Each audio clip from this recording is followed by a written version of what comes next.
bilowgeygii nolosha iyo maanta meeshan joogo alxamdulilah gaab weyn baa u dhexeeyo waxaana keenay horta ilahay baa mahad iska leh oo suurtagal ka dhigay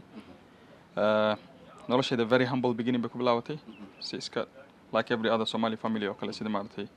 iska humble beginning bay iska ahayd anigoo yar baa markaan iskuulkii I was bright dhalinyarada markaan ku dhex jiray nin waxaan ahaa fahmo badan marka fahmadeedii markaan arkay oon isfiiriyay xoogaha wax walba macalinku dadka baro basic madrasadan dhigan jiray iskuul caadi ma tegin oo islamic madrasada ahayd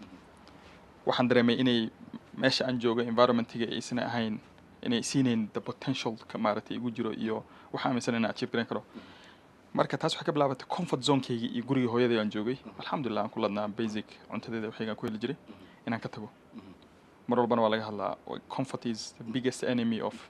human potential success mar hadda comfortable tahay dee provided wax walba ugu keena